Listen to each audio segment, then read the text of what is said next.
कथा भी चल रही, विचार भी चल रहे हैं। तत्व का विचार है, कथा तो कम है, स्वरूप का विचार है। स्वरूप में विचार होता है, कथा तो सुनी जाती है, यानी भगवान का प्रसंग तो सुनने के लिए है, लेकिन कथा यानी भगवान का जो स्वरूप है वो विचार करने की योग्य है। इसलिए जब भी कोई पढ़ता है तो मैं बोल रहा हूँ तो कथा कह रहा हूँ कि नहीं प्रयोग करते हैं, विचार कर रहे हैं।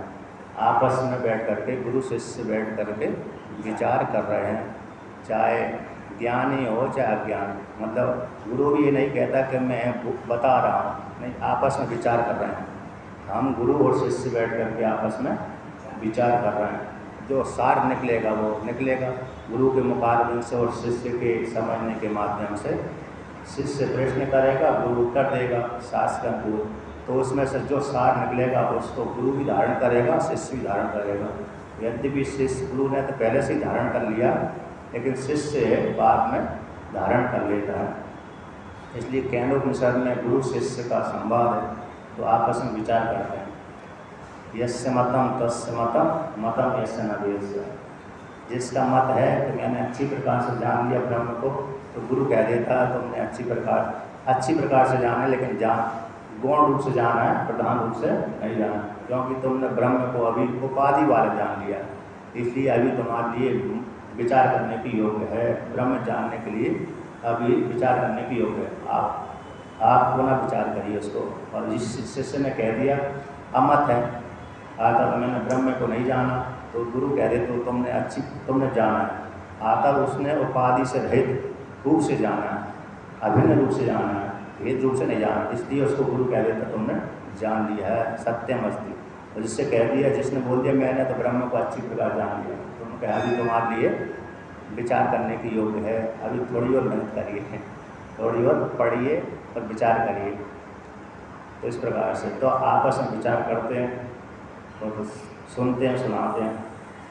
क्योंकि पंचदशी में आता है तत्कथनम तत्चिंतनम तत्कथनम अन्योन्यम तत्प्रबोधनम एकम एक पदम च ब्रह्म व्यासम विदुर्बुधा। जब तक आपस में चर्चा नहीं करेंगे, जब तक आपस में विचार नहीं करेंगे, एक दूसरे से वार्तालाप उसी के विषय में नहीं करेंगे, तब तक वो चिंतन हृदय में नहीं बैठता है। इसलिए तत्कथनम उसी के विषय में कथन कर रहा, तत्चिंतनम उसी के विषय में चिंतन करना, परस्पर वार्तालाप करें तो उसी के विषय में ज़्यादा वार्तालाप करें। तो इस प्रकार से चिंतन, मनन, निध्यासन, कथन, पूछना, उत्तर देना आदि सुनते करते करते करते ब्रह्म अभ्यास हो जाता है। तो इसी को ब्रह्म अभ्यास बोलते हैं। तो इसी को ब्रह्म अभ्यास के बल के अनुसार वो परमात्मा लक्षित हो जाता है। पहले परोक्ष रूप में, फिर अपरोक्ष रूप परिणत हो जाता है। तो ये मार्ग बदला है, पंचदशी में, गीता में, उपनिषदों में मार्ग बदला है। मार्ग के माध्यम से ज्ञान तो हो ही गया परोक्ष ज्ञान, वही ज्ञान को परोक्ष ज्ञान को अपरोक्ष ज्ञान में परिवर्तन करना है। तो व्यक्ति जिसकी साधना ज़्यादा बढ़ जाती है वो जल्दी अपरोक्ष में परिवर्तन कर लेता है, और जिसकी साधना कमजोर है थोड़ा उसको ज़्यादा पापड़ बेलना पड़ती है कि नहीं, तो उसको थोड़ी पापड़ ज़्यादा बेलना पड़ेगी। और जिसको साधना अच्छी है उसको पापड़ ज़्यादा बेलने की जरूरत नहीं पड़ती है ना। पापड़ बेलना बोलते हैं ना, मुहावरा है ये। तो यहाँ पर क्या विचार चल रहा था आत्मा के विषय में। तो परमात्मा की प्राप्ति के लिए 18वां श्लोक जो आया था, उदरम उपास्ते यह ऋषि वर्तनसु पूर्वदृशः परिसर पद्धति हृदय आरुणयो दहरम ततः उद्गात अनंत तब धाम शिरः परमं पुनर्यह यत समेत्य न पतंति कृतांत मुखे। जिन ऋषियों ने, जिन महापुरुषों ने, ऋषियों ने, वेद में ऋषि आए हुए हैं, वेद परमात्मा की श्वास वेद, यस्य निश्वासितम वेदा ये वेदेभ्यो खिलम जगत निर्ममेतम हम वंदे विद्यातीर्थ महेश्वरम।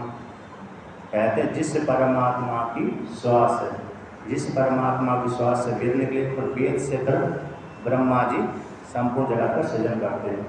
ऐसे परमात्मा को मैं प्रणाम करता। विद्या के खान, विद्या की जो खान है, विद्या के स्वामी है, ये सभी को प्रशासन करने वाले जो महेश्वर हैं, चाहे महेश्वर से अंतर्यामी परमात्मा ले लीजिए, चाहे महेश्वर से शिव जी ले लीजिए, चाहे विष्णु ले लीजिए, ऐसे महेश्वर को मैं प्रणाम करता हूँ। महेश्वर शब्द दोनों में रूढ़ है, शिव में तो रूढ़ अधिक ही है, शिव में तो ज़्यादा रूढ़ है महेश्वर शब्द कह देने से, लेकिन विष्णु भगवान में भी ये चरितार्थ होता है, विष्णु भगवान का ही वाचक है, क्योंकि विष्णु भगवान को और शिव जी को अंतर्यामी संज्ञा है इसकी। क्या संज्ञा है इसकी? अंतर्यामी संज्ञा। लेकिन मांडुक्य कारिका के अनुसार ओमकार का चिंतन करेंगे तो विष्णु भगवान को हिरण्यगर्भ कोटि में डाला है। ओमकार की जब चिंतन करते हैं हम, मांडुक्य कारिका के अनुसार चिंतन करेंगे तो ब्रह्मा जी अकार, विष्णु भगवान उकार और रुद्र यानी मकार हो गया। ब्रह्मा रूप आकार को विष्णु रूप उकार में मिला देते हैं, क्योंकि ब्रह्मा जी विष्णु की नाभि से पैदा हुए, तो ब्रह्मा जी उसी कमल के माध्यम से विष्णु की नाभि प्रवेश कर रहे हैं, तो विष्णु ब्रह्मा जी विष्णु बन गए, ब्रह्मा जी का अस्तित्व समाप्त हो गया। अब विष्णु भगवान किससे उत्पन्न होते हैं कि विष्णु भगवान शिव जी के बाएं भाग से पैदा होते हैं। विष्णु भगवान शिव जी के बाएं भाग से पैदा होते हैं। माता पार्वती जब सृष्टि करता है परमात्मा, शिव और पार्वती जब आदि शरीर में रहते हैं अर्धनारीश्वर, तब दोनों पृथक हो जाते हैं।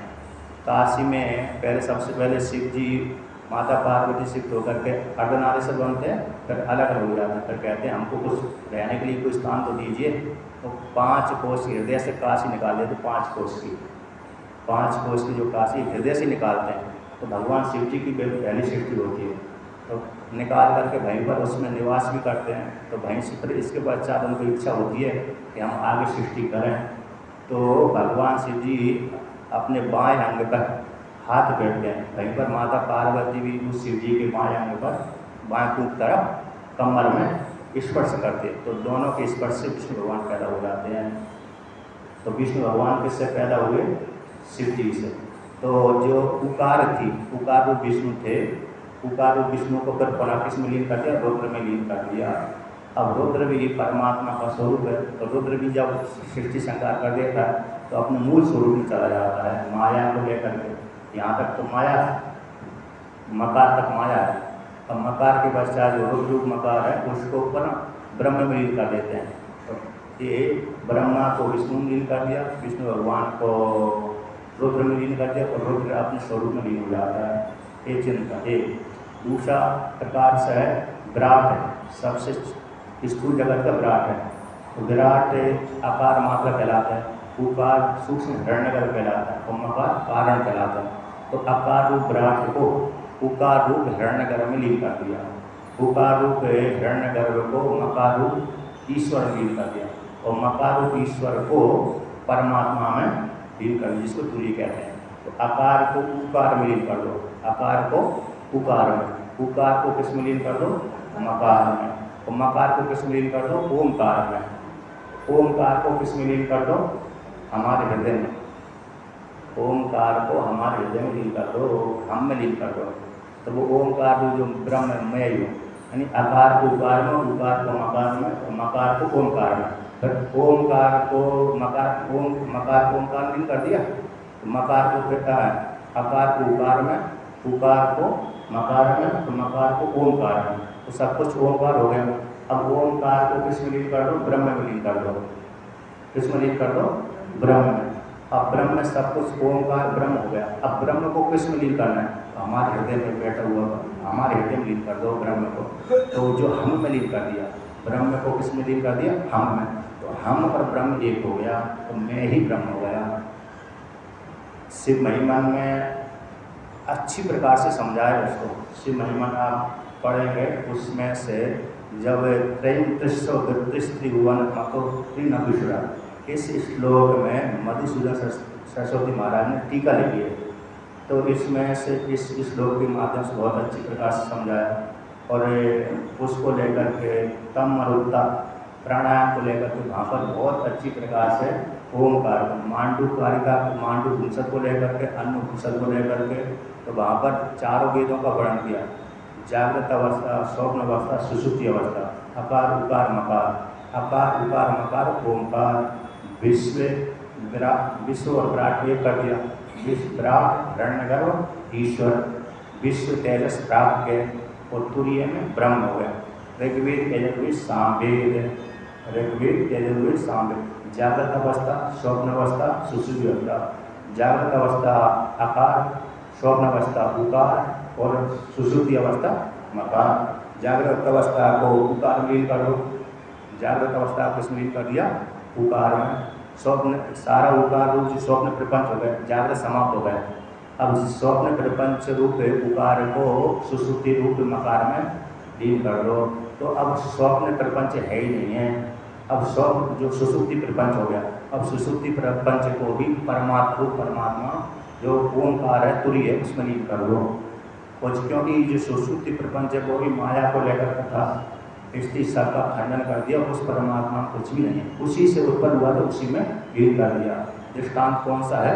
रस्सी से सर्प उत्पन्न हुआ था, उत्पन्न नहीं हुआ लेकिन हो गया, उत्पन्न नहीं हुआ लेकिन हो गया, तो हो गया तो उसी में लीन भी हो गया है क्या नहीं? उसी से उत्पन्न हुआ था उसी में लीन हुआ। उसी प्रकार से जागृत अवस्था सुषुप्ति अवस्था सबसे पहले उत्पन्न होती है, फिर बाद में स्वप्न अवस्था आती है, फिर जागृत अवस्था आती है, फिर जागृत से पुनः स्वप्न में जाते हैं, स्वप्न से फिर सुषुप्ति में जाते हैं। इसलिए कारण है, सुषुप्ति अवस्था क्या है? कारण है। और ये दोनों कार्य हैं, ईश्वर कारण है, हिरण्यगर्भ विराट कार्य है। जागृत अवस्था स्वप्न अवस्था कार्य कहलाती है और सुषुप्ति अवस्था कारण कहलाती है। इसलिए रुद्र कारण कहलाता है और विराट ब्रह्मा और विष्णु कार्य कहलाते हैं। तो विराट और हिरण्यगर्भ कार्य कहलाते हैं और ईश्वर कारण कहलाता है। सुषुप्ति से ही व्यक्ति स्वप्न में और जागृत में आता है, फिर जागृत से स्वप्न में जाता है, स्वप्न से सुषुप्ति में जाता है, फिर सुषुप्ति को बात करके तुरीय में पहुँच जाता है। क्योंकि ऊपर से आएगा कहाँ से? तुरीय से। तो तुरीय से आएगा तो अंतर्यामी संज्ञा बनेगी तभी जागृत में आ सकता है। जब तक अंतर्यामी संज्ञा नहीं बनती तब तक सूक्ष्म प्रपंच और स्थूल प्रपंच में नहीं आ सकता।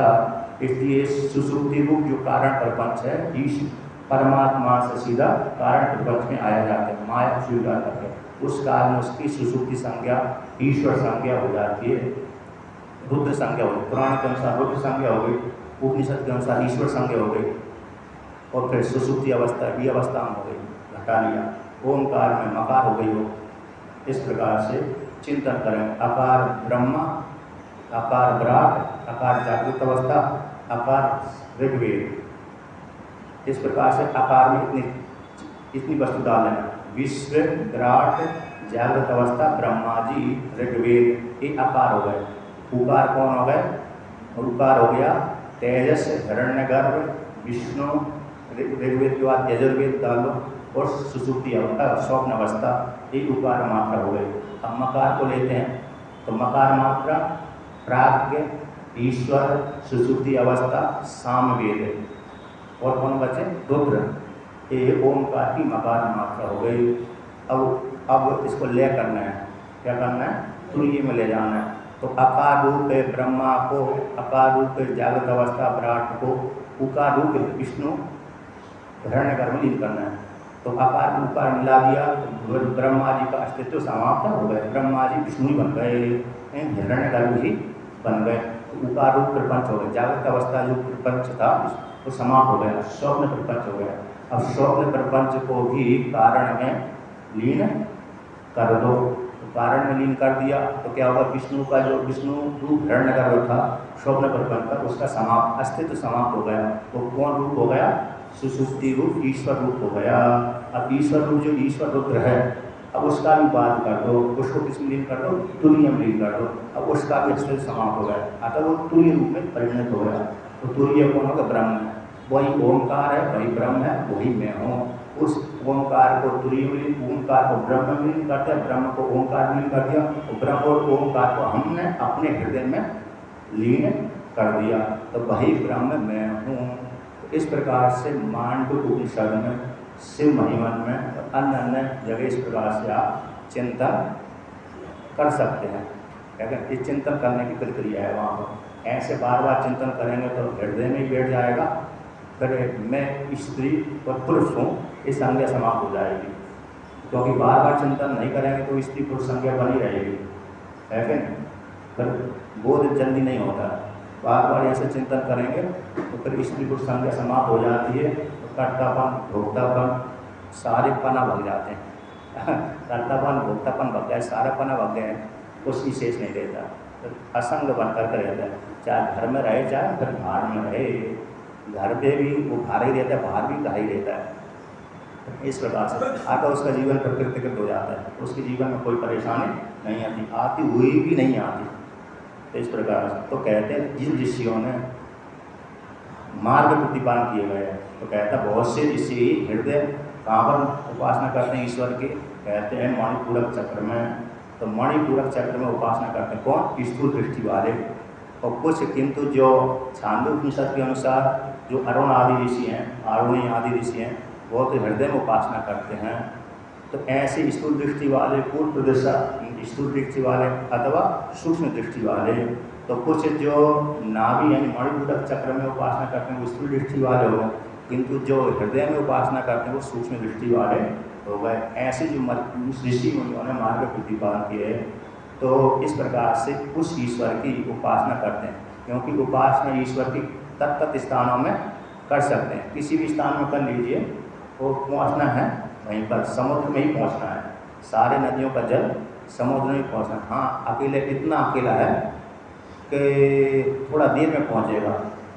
नदियों का जल सीधा गंगा और नर्मदा जी का जल सीधा पहुँच जाएगा, जल्दी पहुँच जाएगा। लेकिन नालियों का, नदी छोटी छोटी नदियों का, छोटे छोटे नालों का, तो छोटी छोटी नदियों का देर में पहुँचेगा, लेकिन पहुँचेगा जरूर, और देर में पहुँचता है। उसी प्रकार से अन्य उपास छोटे छोटे देवताओं की उपासना करते हैं, छोटे यहाँ पर वहाँ पर उपासना करते हैं, तो देर में भगवान को प्राप्त होते हैं, लेकिन होंगे जरूर। तो इस प्रकार से तो कहते हैं, तो परिसर पद्धति कहते हैं हमारे हृदय में, हमारे शरीर में हृदय से एक से एक नाड़ी निकलते हैं। सतम च एका च हृदय से नाड्यस्तासाम मुदानम अविनिश्रिता एका, ये श्रुति आती है। हमारे हृदय से 100 नाड़ी निकलती है, उन 100 नाड़ियों को एक से एक नाड़ी निकलती है हृदय से, फिर उसकी शाखा प्रशाखा आदि भेद करके 72,72,10,201 नाड़ी हो जाती है। एक प्रश्नोपनिषद में आता है संख्या 72,72,10,201 नाड़ियों की संख्या प्रश्नोपनिषद का है। वहाँ पर जाकर बार बार देखेंगे तो वो भी बैठ जाएगा। इतनी नाड़ियाँ, इतने रोम का तो मैंने दूसरी उपनिषद से लिया है और पुराण से लिया है। 3.5 करोड़ रोम है, ये ब्रह्म पुराण में आता है और उपनिषद में संख्या आया है। कितनी रोम है, इतनी नाड़ियाँ हैं, और उसमें से जो हृदय से निकल 100 नाड़ियाँ, एक से एक नाड़ी निकलती है, उसमें से एक नाड़ी है सुषुम्ना। तो सुषुम्ना में जो ध्यान करता है, जो हृदय में उपासना करता है, वो हृदय में उपासना करने वाला हृदय से नाड़ी चलती है सुषुम्ना विशुद्धि नामक चक्र होती हुई, कंठ से होती हुई आज्ञा चक्र, स्तन जो गले है ना, गले यहाँ से पार करती हुई सुषुम्ना नाम की नाड़ी, तो यहाँ से आज्ञा चक्र को भेदन करते हुए सहसात में जाती है। तो इस मार्ग में सुषुम्ना में जो ध्यान करता है, वो इसी सुषुम्ना नाड़ी से वो शरीर को त्याग करता है। इसका सीधा संबंध किससे है? ब्रह्मलोक से है। अब नाड़ियों में से गया हुआ है, इसलिए लोकांतर गमन है, इसका मुक्त नहीं हुआ। कौन नहीं हुआ? क्योंकि उपासक है, उपासक है तो इस लोकांतर गमन किया। लेकिन कौन से लोक में गमन किया है? ब्रह्मलोक में। वहाँ से लौटना ही मुश्किल हो जाता है। जो मात्र कर्मकांड के द्वारा रासु आदि यज्ञ के माध्यम से जो ब्रह्मलोक में गए हैं, वो ही मुश्किल से लौट करके आते हैं। किंतु जिन्होंने ओमकार की साधना करी है, जिन्होंने ओमकार की साधना करते हैं, वो मुश्किल से ही लौट करके आते हैं, लौट करके नहीं आते। क्योंकि ओमकार की साधना करने वाला छोटा मोटा भाई नहीं, ओमकार की साधना करना मतलब आत्मा का चिंतन करना है, तो वो प्राय करके नहीं लौटता। हाँ, जो भोग करने के लिए गया है रासु आदि यज्ञ के माध्यम से, तो वो हो सकता है लौट आए, उसको ज्ञान ना हो। लेकिन ओमकार की साधना करने वाले को ज्ञान प्राय करके हो जाता है। तो जो इस प्रकार से धैर्य यानी हृदय में उपासना करता है, धैर्य सूक्ष्म बोलते हैं, जो हृदय के भीतर जो धैर्य है परमात्मा है, ओमकार की उपासना करते हृदय में, तो वो सुषुम्ना नाड़ी के माध्यम से कहाँ पर पहुँच जाते, ब्रह्मलोक की प्राप्ति हो जाती है। तो कहते हे अनंत है, उस हृदय से निकलने वाली जो नाड़ी है, वो आपके स्वरूप को बोध कराने वाली, स्वरूप को प्रदान करने वाली, तब धामा शरा परमम, जो श्रेष्ठ मार्ग है। आपकी प्राप्ति का ये श्रेष्ठ मार्ग को जो हृदय में उपासना करता है वह व्यक्ति उस सुषुम्ना नाड़ी के माध्यम से उत्क्रमण करता है तो आपके स्वरूप को प्राप्त होता है, आपके धाम को प्राप्त होता है। फिर वो कहते हैं पुनर्हा समेत्य एकत्र इस प्रकार से चिंतन करके आपको प्राप्त होकर के पुनः तांत के अर्थात संसार सागर में वो भ्रमण गिरते नहीं है। अतः जिसने भगवत भक्ति हुई है, भगवान की भक्ति जिसने आरम्भ कर ली है, भगवान कहते हैं एक बार मेरे से जुड़ गया तो लाख कोशिश करने के बाद भी वो छूटता ही नहीं है मेरे से। भली कहे कि नहीं मैं अब भगवान के साथ है, भगवान की भक्ति नहीं करूँगा, किंतु भगवान उसके मन में ऐसा भाव पैदा कर देते हैं, छोड़ते नहीं, पकड़ लेते। एक बार पकड़ लिया तो फिर छोड़ते नहीं है। भगवान विष्णु कहते हैं जब मैंने एक बार उसको स्वीकार कर लिया, पकड़ लिया, तो वो चाहे तो कितनी भी जोर लगा दे मुझसे बच करके जा नहीं सकता। इस प्रकार से और कहते हैं सबसे पहले भगवान की जो भक्ति करता है तो उसके सारे अहंकार आदि को भगवान क्या कर देते हैं, खंडन करते, नष्ट कर देते हैं। अहंकार जब तक अहंकार नष्ट नहीं करेंगे तो भक्ति उससे बन ही नहीं पाएगी। तो सबसे पहले अहंकार के ऊपर ही चोट लगाते हैं। जहाँ जहाँ पर आसक्ति होती है स्त्री अथवा पुरुष की साधक साधिका की, वहीं पर चोट मारते हो। तो चोट सुनते करते करते देखते देखते वो पक जाता है, तब अहंकार करना बंद कर देता है। तो इस प्रकार से हे अनंत परमात्मा आपकी प्राप्ति का ये मार्ग है, बड़ा उत्कृष्ट है। तो हृदय से निकलने वाली नाड़ी के माध्यम से आप परमात्मा को प्राप्त हो जाता है। यानी उपासक कौन हो गए, उपासक जो हृदय में चिंतन करते हैं वो जब आपको प्राप्त हो जाते हैं, आपके स्वरूप को प्राप्त हो जाते हैं, आपके लोक की प्राप्ति हो जाती है, पुनः संसार सागर जो है वो नहीं करते। अब अगला मंत्र के द्वारा वर्णन करते हैं कि जीवात्मा कहते हैं परमात्मा, परमात्मा ही जीव रूप से उत्पन्न होता है।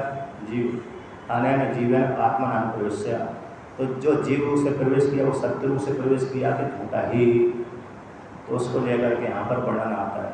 19वां श्लोक को देखकर कहते हैं सौकर्ते विचित्रयो निःशुभिसन्निवहेतुतया तारते मतश्चकास्य न लभते शौकतानुकृतिः अत वितिथा स्वयमोऽस्वावितथं तवेधाम समम् विरजतियोन्वयन्त्यभिविपर्णवागेकरसम्। तो यहाँ पर वर्णन करते हैं कि जो क्या सारे जीव, सारी स्त्री और पुरुष जीव जंतु जानवरों में कि वो परमात्मा अलग अलग है अथवा भिन्न भिन्न है। कहते एक जीव दूसरे जीव से भिन्न है अथवा अभिन्न है। जैसे जितने स्त्रियाँ दिख रही हैं, पुरुष दिख रहे हैं, हम भी दिख रहे हैं, जानवर आदि भी दिख रहे हैं, इनमें सब में जीव भिन्न भिन्न है अथवा अभिन्न है। एक ही है, एक ही परमात्मा है कि जी सारे जीव अलग अलग हैं। कहते हैं सारे जीव एक ही हैं, उपाधि को लेकर भिन्न भिन्न दिख रहे हैं। वो तो जो जीव है भिन्न भिन्न दिख रहा है उपाधि को लेकर के, तो वो कौन है? कहते एक ही परमात्मा है। क्या कोई श्रुति प्रमाण है कि नहीं है? कि हाँ श्रुति है, एको देवा सर्वभूतेषु गूढ़ा सर्वव्यापी सर्वभूतांतर आत्मा। तो ये और सर्वकर्म अध्यक्ष सर्वभूतादिवासा साक्षी चेता केवलो निर्वाचा, ये श्रुति है, श्वेता शक्ति श्रुति है, अन्य जगह की भी है। तो एक ही देव है, संपूर्ण भूतों संपूर्ण प्राणियों के हृदय में छुपा हुआ है, संपूर्ण प्राणियों के कर्मों को जानने वाला साक्षी है, कर्माध्यक्ष है, साक्षी चेता निर्गुण, वही उपाधि को लेकर के अंतःकरण में प्रवेश किया हुआ है।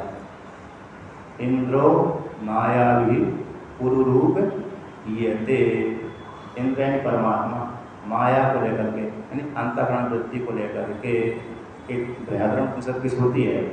इंद्रो माया भी पुरुरूप ये थे, इंद्र यानी परमात्मा, इंद्र शब्द परमात्मा का वाचक है। परमात्मा ने माया को लेकर के, तो माया को लेकर के माया भी शब्द का प्रयोग किया, तो वहाँ पर भगवान भास्कर ने अर्थ किया इंद्रियों की वृत्तियाँ, अंतःकरण की वृत्तियों को लेकर के बहुरूपम ये थे, बहुत से रूपों बना दिया। तो विभिन्न अंतःकरण को लेकर के विभिन्न स्त्री पुरुष जीव जंतु कीड़े मकोड़े आदि में प्रवेश कर गया। तो उस परमात्मा से है, इन सारे जीव कौन है? परमात्मा से भिन्न नहीं है। शो करते विचित्र योनिषु, तो जो अपने स्वयं के द्वारा बनाया, जैसे हमने घर को बनाते हैं तो घर में बना करके उसमें प्रवेश भी करते हैं, पहले जैसे किसी से बनवा लिया तो उसे भी बना लेते हैं, उसी प्रकार से हमने माया परमात्मा सृष्टि कर ली, परमात्मा ने सृष्टि करी, उस परमात्मा ने इसमें प्रवेश किया हो, क्योंकि हमें तो सामर्थ्य नहीं है। आपने शिव महिमा में पढ़ा होगा, अजन मानव लोका किमे भगवंतो की जगता अधिष्ठाताकारम भगवती भवती। तो क्या ये सृष्टि बिना पैदा की हो? क्या ये बच्चे बिना माता पिता की पैदा हो गएगा? प्रश्न बन गया कि नहीं, जो बच्चा दिख रहा है वो इसका कोई ना कोई कारण है, पीछे कारण कौन है? वो कारण यानी माता पिता हैं। तो माता पिता इस बच्चे के कारण हैं।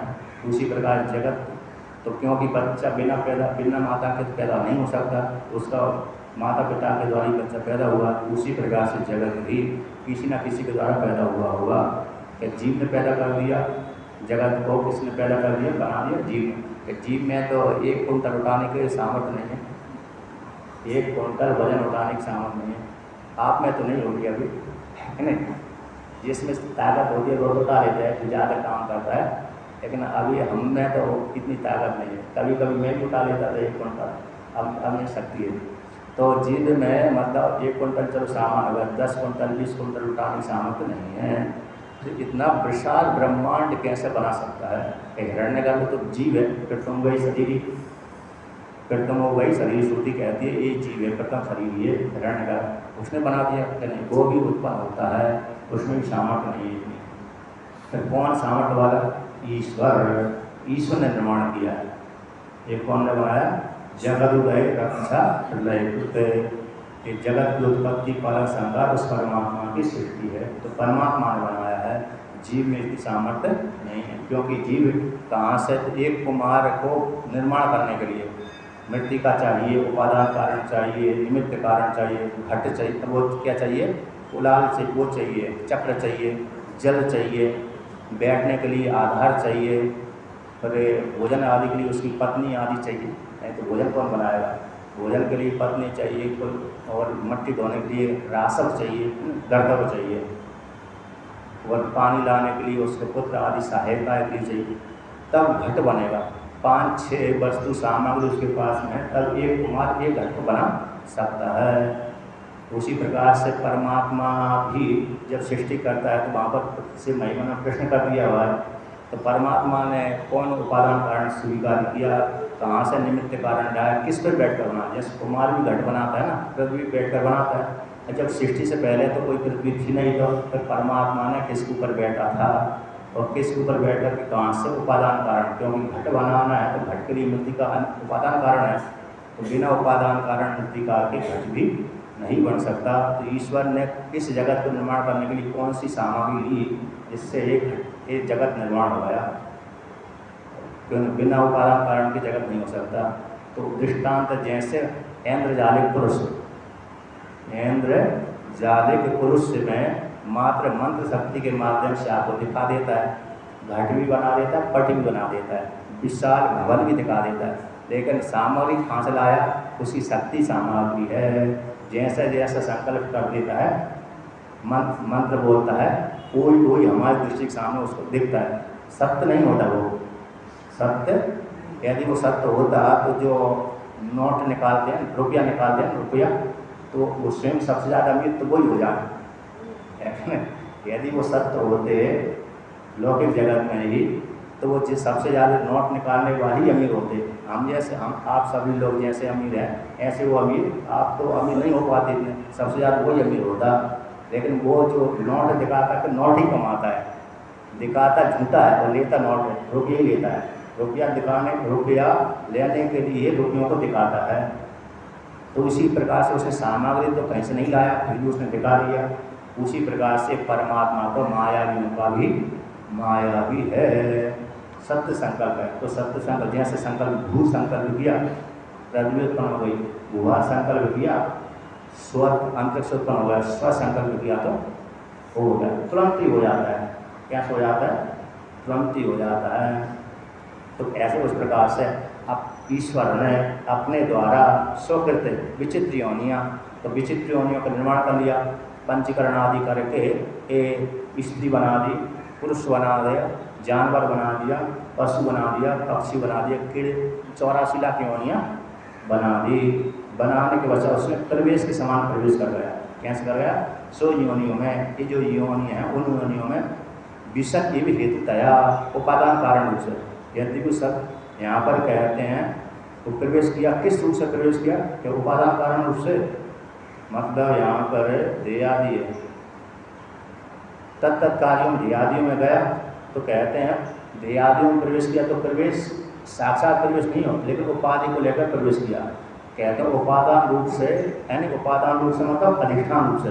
अधिष्ठान रूप से तो परमात्मा पहले से ही विद्यमान है, अधिष्ठान रूप से तो परमात्मा कैसा है?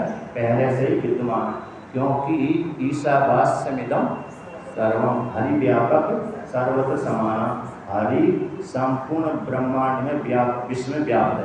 तो ऐसा कोई जगह नहीं है तो जहाँ पर ना हो। अब जब व्यापक है तो फिर प्रवेश कैसा करेगा? व्यापक नहीं होता तो प्रवेश कर जाता है ना। ईशावास्यमिदं, संपूर्ण जगत ईश्वर के द्वारा व्याप्त है, तो संपूर्ण जगत व्याप्त ही पहले से ही है, तो प्रवेश कहाँ से करेगा? वो ईश्वर नहीं कर सकता।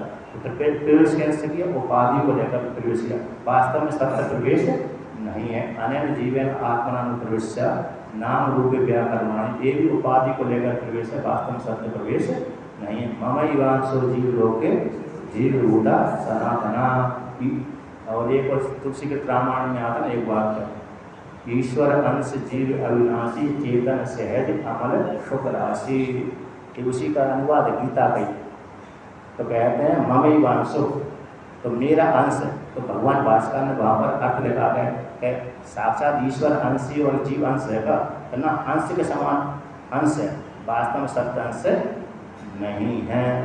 यदि अंश अंश भाव करेंगे तो बहुत ईश्वर के टुकड़े हो जाएंगे, तो वास्तव में अंश नहीं। अंश के ईव शब्द का प्रयोग कर लिया, मान लो अंश के समान है, वास्तव अंश नहीं है। उसी इसीलिए वहाँ पर अरे कौन सा अभी कौन सी चौपाई बोली थी? ईश्वर अंश जीव अविनाशी, ईश्वर अंश जीव अविनाशी चेतन सहज अमल बोल दिया। चेतन है, सहज स्वभाव वाले, अमल है, मल से रहित है, वो सुख राशि, सुख की खान है। सुख राशि मतलब सुख की खान। तो यहाँ पर भी उसी अर्थ में अनुवाद अर्थ लगाएंगे गीता के अनुसार, भगवान भास्कर के अनुसार, तभी ये चौपाई का अर्थ सही बैठेगा। नहीं तो फिर अंश अंशी भाव करेंगे तो ईश्वर में टुकड़े हो जाएंगे, टुकड़े टुकड़े होकर ईश्वर ही समाप्त हो जाएगा। इसी गीता के अनुसार इसका अर्थ लगाना है। ईश्वर अंश जीव अविनाशी चौपाई है, ममैवांशो जीव लोके जीवभूता सनातना, इस स्मृति के अनुसार ही अर्थ लगाना है। वहाँ पर भगवान भास्कर का भाष्य देखेंगे तो अंश ईव अंश, अंश ईव अंश, अंश के समान अंश, वास्तव में अंश जीव परमात्मा का जीव अंश नहीं है, अंश के समान अंश। इसलिए यहाँ पर बोल दिया विशद ईव, ईव शब्द का प्रयोग, मानो प्रवेश करता हुआ सब दिख रहा है लेकिन प्रवेश नहीं कर, क्योंकि पहले से ईश्वर व्याप्त है।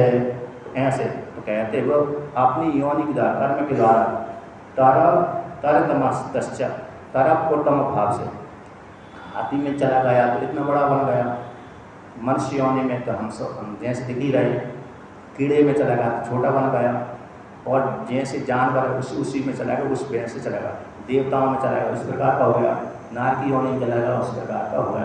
तरप तम भाव से प्रवेश करेगा कर गए कर्म को लेकर के। तो कहते हैं चकासी कोष में प्रवेश करके प्रकाशित हो रहा, किसके द्वारा प्रकाशित हो रहा? सत्ता के द्वारा। जानवर भी कहता है कि मैं हूँ, जानवर भी कहता है मैं हूँ, चालू जानवर अपनी भाषा में बोलता होगा, तो मनुष्य हम स्त्री पुरुष तो बोलते ही हैं कि मैं हूँ, है ना, हमारी वाणी, हम स्त्री पुरुष हमारी वाणी बांधते, हमारी वाणी है, जानवर की वाणी वो बोलते आपस में विचार करते हैं, कीड़े मकोड़ों की भाषा बोलते हैं। तो इन सभी में आत्मा कैसे बोलता है? प्रकाशित हो रहा है, चकासी है सत्ता को लेकर मैं हूँ।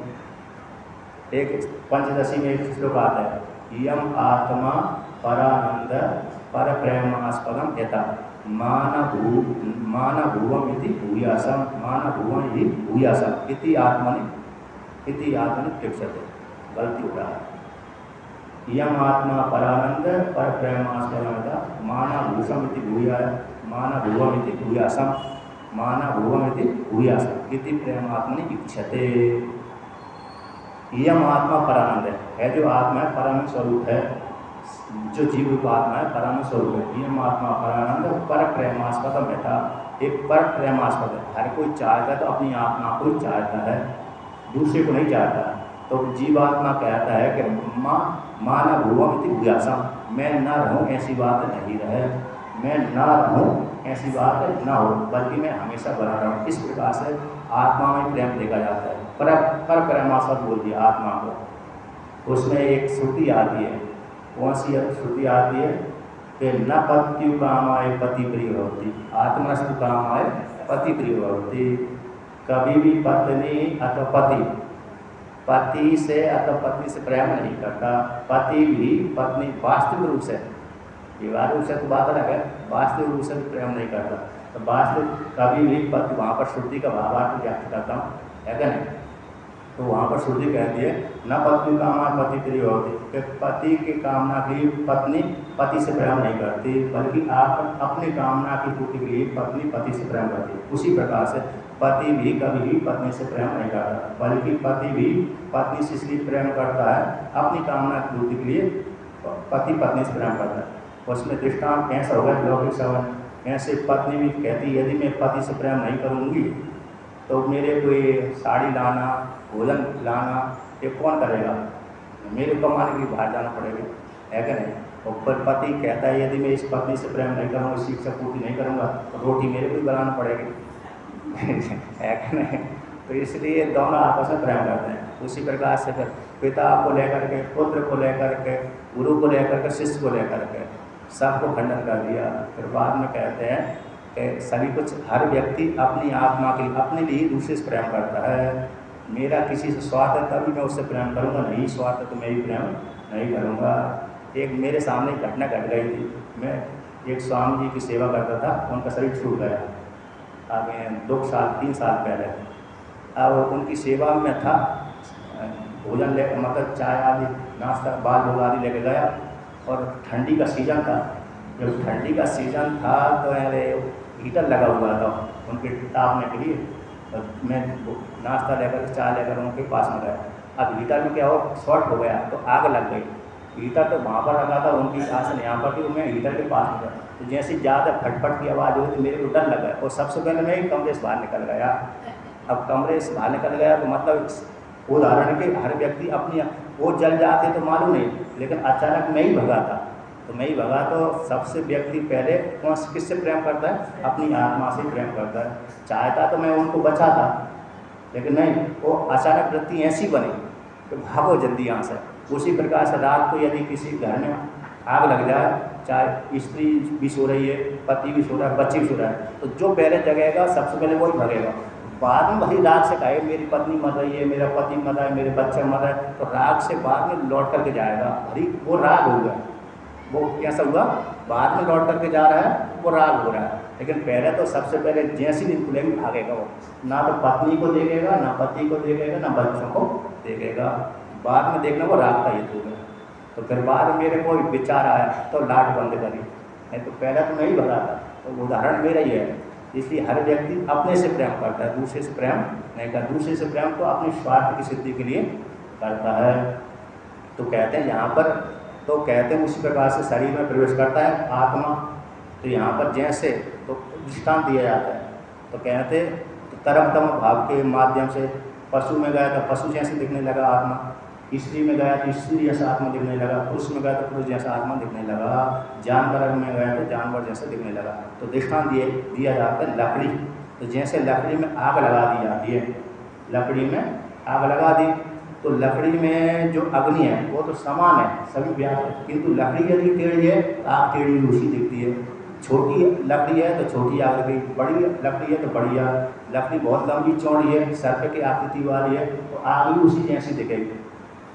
लकुटी मांडुकारिका में जो अंतिम प्रकरण है अला शांति प्रकरण, अलाद तो वही है, जैसे रात्रि को प्रकाश करने के लिए पहले वो जलाते थे वो मसाल, और मसाल को जब जलाते थे तो अभी बिजली है, पहले मसाल जलाते थे तो कोई घुमाता है चक्र, जैसा घुमाएगा आग भी उसी प्रकार से आकृति दिख जाती है। यद्यपि वो आकृति सत्य नहीं है, लेकिन जैसी घुमा रहा है उस प्रकार से, उसी प्रकार से लकड़ी में जो गई हुई आग है, आग सम है, समान है, किंतु जैसी टेढ़ी आड़ी लकड़ी दिख रही उसी प्रकार से वो आग सी दिखने लगती है। दूसरा उदाहरण है, हमने अब क्षेत्र पहाड़ी क्षेत्र से अपने घर में के लिए खेत के लिए हमने क्या लिया जल लेके आया नाली के माध्यम से, नाली के माध्यम से हमारा क्षेत्र में पानी ऊपर से, जल ऊपर से लेके आते हैं, तो नालियों के माध्यम से लेके आते हैं खेत में देने के लिए। यहाँ भी करते होंगे, उधर भी करते हैं, जहाँ जहाँ पर पहाड़ी क्षेत्र है वहाँ पर ऐसे ही करते हैं। तो नाली के माध्यम से ऊपर से ला के लेके आते हैं नीचे से अपने खेत में। तो जैसी नाली होगी जल भी उसी प्रकार का दिखेगा, टेढ़ी आड़ा वाला। और खेत भी चौड़ा होगा तो चौड़ा पानी जल दिख जाएगा, सकरा होगा सकरा दिख जाएगा। तो जैसा खेत उसी प्रकार का जल, जैसी नाली उसी प्रकार का जल दिखता है, किंतु जल में कोई भिन्नता नहीं है। उसी प्रकार से ईश्वर के द्वारा, ईश्वर जो जीवों के रूप में प्रवेश किया उसमें कोई भेद नहीं है। उपाधि को लेकर के भेद है, उपाधि को लेकर मनुष्य, उपाधि को लेकर के जानवर, उपाधि को लेकर कीड़े मकोड़े आदि बना हुआ है। तो जैसे स्वकृत अनुकृति अपने द्वारा रचित आकार की अनुकृति करता है वह परमात्मा ईश्वर जीव बन करके। कहते हैं अतः विततुसु अमोषु अवितम तव धामा। कहते हैं आप जितने भी स्त्रियों के शरीर, पुरुषों के शरीर जो दिख रहे हैं, जानवरों के जो शरीर दिख रहे हैं, कीड़े मकोड़ों के शरीर दिख रहे हैं, वो सारे मिथ्या हैं, क्योंकि उपाधि को लेकर के निर्माण, माया को लेकर रचना की है। किंतु उनके भीतर इन स्त्री पुरुष जीव जंतु आदि के शरीर के हृदय के भीतर आप अवितत रूप से विद्यमान है। आपका जो धाम है, स्वरूप है, वो सारे प्राणियों के हृदय के भीतर आप सत्य रूप से विराजमान हैं। ऐसा जिनके हृदय से रज निकल गया है, जिनके हृदय से रज निकल गया, ऐसे सन्यासी, योगी, साधक, साधिका, अर्थात जिनके अंतःकरण कैसा शुद्ध साफ हो गया, वेदांत को श्रवण करते, भक्ति करते करते, निष्काम कर्म करते करते, निष्काम, क्योंकि निष्काम कर्म नहीं करेंगे तो नहीं होगा। अंतःकरण शुद्ध तभी होता है जब साधक अथवा स्त्री अथवा पुरुष निष्काम कर्म करते हैं। सकाम कर्म करेंगे तो वो जो जाप किया था वो अपनी कामना में पूर्ति हो जाता है। किसी ने जल चढ़ाया शिव जी के ऊपर, तो जल चढ़ाते समय ये काम हो कि मेरे पुत्र ठीक हो जाए, मेरी पुत्री ठीक हो जाए, मेरे पुत्र पुत्री की नौकरी लग जाए।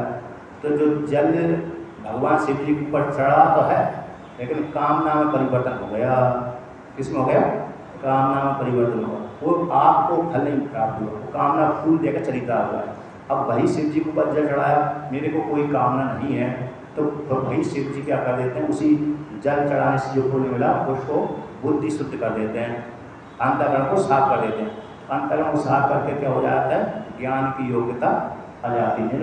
निर्मल अंतःकरण में ही ज्ञान बैठता है। ददामि बुद्धि योगम, तो बुद्धि योग प्रदान कर आता था। हमारे हृदय में ऐसी सोचने की, समझने की शक्ति आ जाती है, भगवान ऐसी बुद्धि प्रदान कर देते हैं। वो निष्काम कर्म से आएगी, भजन भी निष्काम, सेवा भी निष्काम, और अन्य कार्य भी निष्काम। कर्तव्य बुद्धि से करिए। हम भी जैसे करते हैं तो कोई कामना हमारी नहीं है, हम ये भजन पूजन जो भी करते हैं, स्वाध्याय आदि करते हैं, अथवा करते हैं, कराते हैं, अथवा जो भी काम करते हैं उसमें हमारी कोई ज़्यादा कामना नहीं रहती। तो इस प्रकार से तो भगवान की जो निष्काम कर्म करता है तो उसको कहें बुद्धि योग प्रदान कर देते हैं। अच्छा, मेरा ही उदाहरण मैं बताता हूँ। मैं जब घर में था तो मतलब मेरी बुद्धि बहुत ही मोटी थी। कैसी थी? मोटी। मोटी का अर्थ समझते हो, ज़्यादा, अरे ऐसे ही वैसा ज़्यादा पढ़ा, घर में मुश्किल से मैं पास होता था, स्कूल में पढ़ने जाता था, मुश्किल से पास हुआ। 10वीं कक्षा में मैं पास हुआ तो 4 बार में पास हुआ, एक बार में पास नहीं हुआ, 4 बार में। एक जगह वो पत्राचार से पास हुई, उत्तर मध्य प्रदेश में एक दिव्य सिंह ने मतलब एक योजना चलाई थी कि विद्यार्थी जो पास हो जाए, एक बार में इतने हो जाए, दूसरी बार में इतने हो जाए, तीसरी बार में इतने हो जाए। ऐसे एक बार में कई बार शिफ्ट में पास हुआ, मुश्किल है। हाँ, पत्राचार उधर बोलते हैं, पत्राचार से पास हुआ था। तो मतलब इतनी कमज़ोर बुद्धि मेरी रही। लेकिन वही बुद्धि जब मैंने घर छोड़ दिया, भगवान का भजन किया, और भगवान का भजन किया, निष्काम किया, तो भगवान की कृपा से बुद्धि कैसे सूक्ष्म हो, इस ग्रंथ को धारण करने की शक्ति आ गई। नहीं तो मेरी बुद्धि बहुत कमज़ोर थी।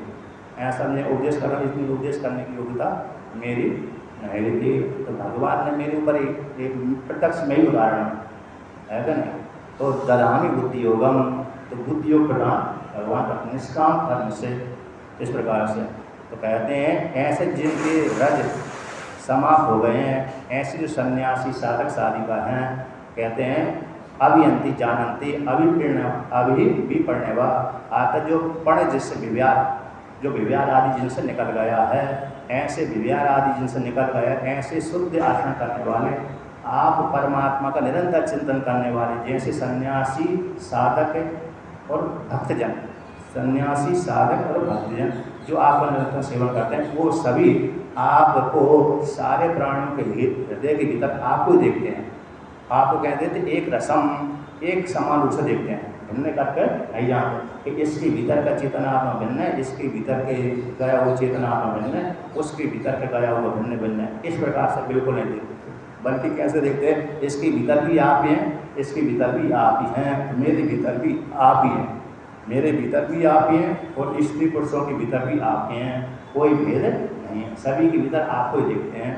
तो इस प्रकार से तो ऐसा जो साधक अथवा साधिका, भक्त तो देखती हैं, और बाद में जो इस प्रकार से चिंतन करता है, साधक अथवा साधिका, स्त्री अथवा पुरुष, बालक अथवा बालिका, इस प्रकार से यदि चिंतन करता है, उसको भी परमात्मा की प्राप्ति हो जाती है।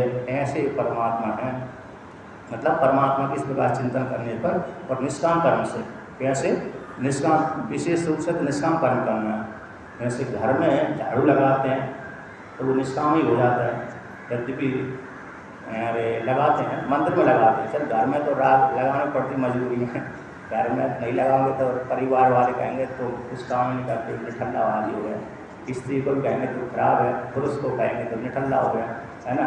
पुरुष झाड़ू नहीं लगाता तो उसको निठल्ला बोल देते हैं, और स्त्री है, लड़का बालिका आदि है तो दुष्टा बोल देते हैं, दुष्ट शब्द आ गया, दुष्ट दुष्टा, हमें खराब है, अच्छी नहीं है, इस प्रकार से प्रयोग कर देते हैं। वहाँ पर तो मजबूरी भी लगाना पड़ती है घरों में तो, लेकिन जो मंदिरों में और आश्रम में इसमें तो कोई मजबूरी नहीं है, वहाँ पर जो लगाता है मंदिर में आश्रम में तो वो निष्काम में परिवर्तन हो जाती है, और प्रेम से लगाता है तो ज़्यादा फलीभूति होती है, कहने के द्वारा लगाता है तो कम फल वाली होती है, लेकिन श्रद्धापूर्वक बिना कहे लगा देते हैं तो ज़्यादा फल वाली होती है, क्योंकि बिना कहे लगा रहा है, देख करके लगा रहा है, बिना कहे तो ज़्यादा भगवान प्रसन्न हो जाते हैं ना, श्रद्धा से लगा रहा है।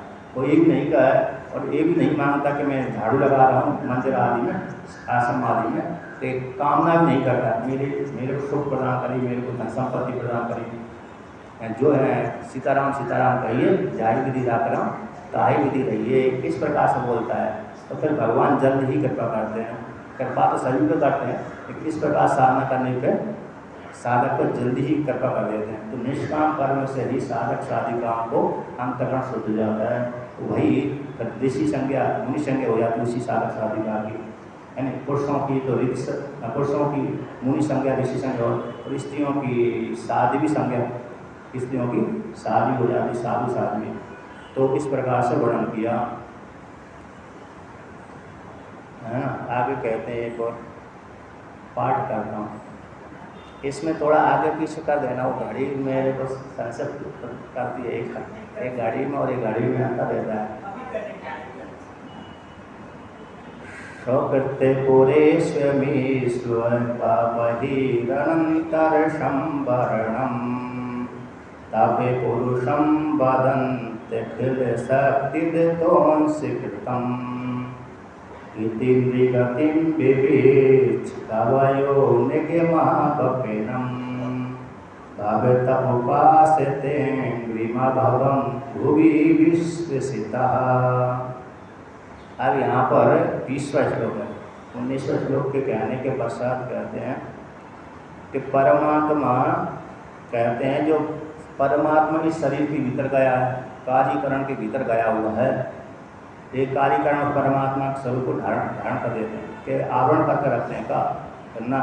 शोकत पुरेशु अमी अबहिरंतरम श्रवणम, कहते हैं पुरुष ने अपने कर्मों के द्वारा, जब जीव परमात्मा जीव रूप से इस शरीर के भीतर प्रवेश कर गया, तो जो जीव भाई परमात्मा प्रवेश किया, किंतु जिस जीव ने अपने को कर्तापन मांग लिया फंस गया, जिसने कर्तापन को नहीं माना तो वो नहीं फंसा। अब जिससे कर्तापन जिसने अपने आप को मान लिया है, तो फिर वो नए नए कर्म करता है, नए नए कर्म करता है, तो फिर वो अरे ऊंची नीची योनियों में चला जाता है। तो कहते हैं उसने फिर कर्म किए, तो कर्म के द्वारा देव योनि, मनुष्य योनि, नारी की योनि, जीव जंतु पशु पक्षी योनि प्राप्त हो गई। तो कहते हैं अपने कर्मों के द्वारा उपार्जित देहों में जीवात्मा अपने कर्मों के द्वारा उपार्जित देह आदियों में विद्यमान रहता है। तो कहते हैं जो शरीर में विद्यमान रहता है, तो ऐसा जो जीवात्मा है पुरेशु अबहि रंतर संवरणम, तो कहते हैं वह जो जीवात्मा है वो आग का कहते हैं उस जीवात्मा।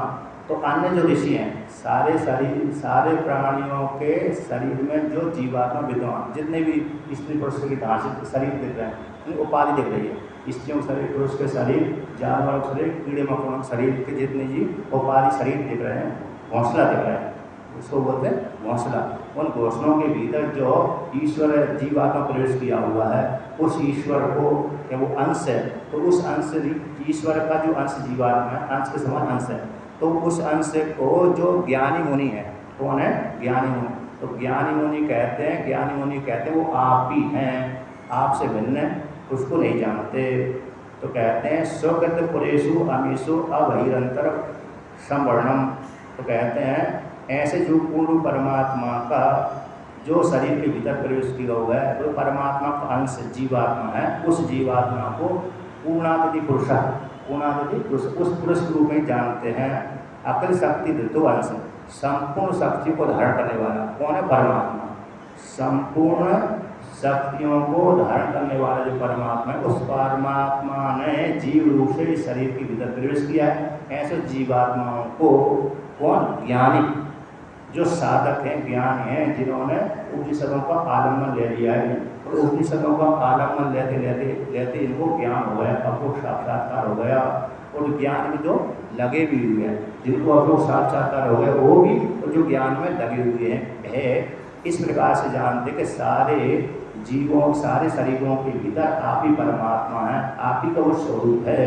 भेद पूर्वक नहीं जानते, आप ही के स्वरूप को जानते हैं कि जितने भी वो है घोंसले आदि दिख रहे हैं, उन घोंसलों में आप ही का स्वरूप है, अर्थात स्त्री पुरुषों के शरीर में आप ही विराजमान हो। भेद कर नहीं जानते, बल्कि आपके अंश के समान अंश आप ही हैं। कहते निधि गति इस प्रकार से जान करके, और बाद में वही साधक साधिका जब आपको चिंतन करते हैं, तो वही साधक साधिका किसको प्राप्त होते हैं? परमात्मा गति को प्राप्त होते हैं।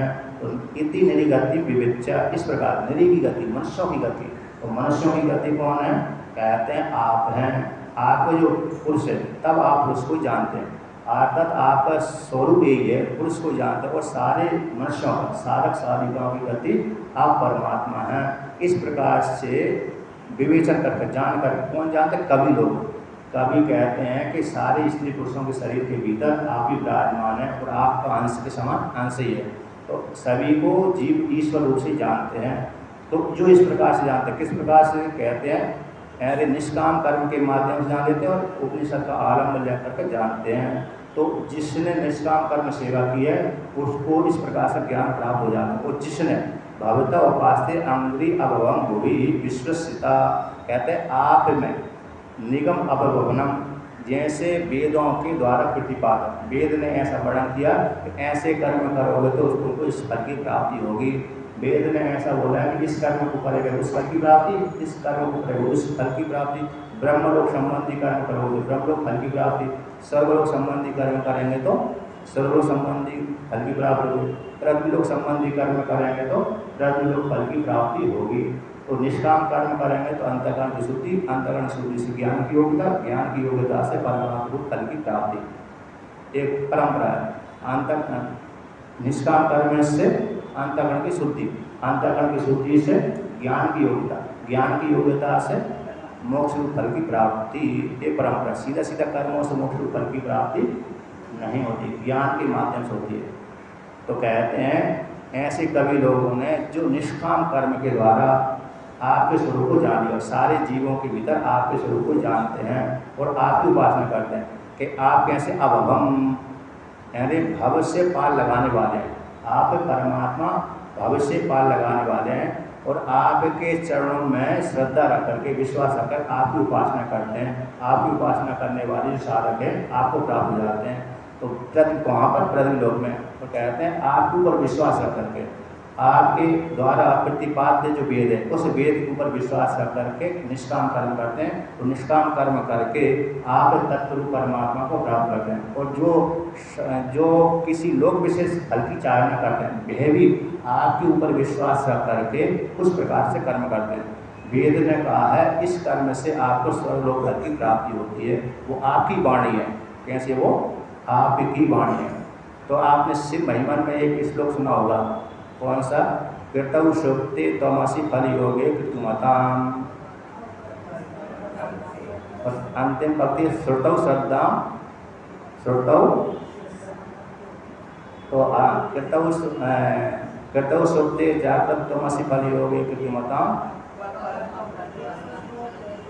पढ़ते हैं और आगे बोलो, आगे नहीं बोलो हैं। श्रुतौ श्रद्धाम बद्धा दृढ़पति कर्म सुजना। तो कहते वहाँ पर, तो यहाँ पर वर्णन करते हैं अच्छा जी।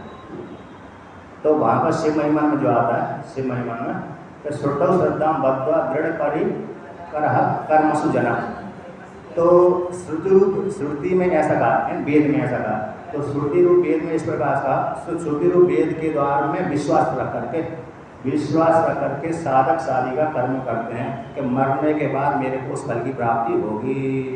यदि वो विश्वास न करें तो कर्म ही नहीं करेंगे। तो श्रुति रूप आपके ऊपर विश्वास रख करके निश्चय धारण करके क्या करते हैं? कर्म करते हैं। तो मरने के बाद मेरे को स्वर्गलोक फल की प्राप्ति होगी, मरने के बाद मेरे को ब्रह्मलोक फल की प्राप्ति होगी। मैंने ब्रह्मलोक संबंधी कर्म किया है तो ब्रह्मलोक फल की प्राप्ति, स्वर्गलोक संबंधी कर्म किया तो स्वर्गलोक फल की प्राप्ति। तो कहाँ पर विश्वास रख करके? आपके द्वारा निर्मित वेद में ऐसा वर्णन किया है, तो आपके ऊपर विश्वास रख करके, जैसे आप कर देते हो, किसी को कर देते हो तो सामने वाले को कर देना, तो कहते हो एक साहूकार चाहिए। कौन चाहिए? साहूकार। यदि तुम भाग गए, क्या भरोसा है?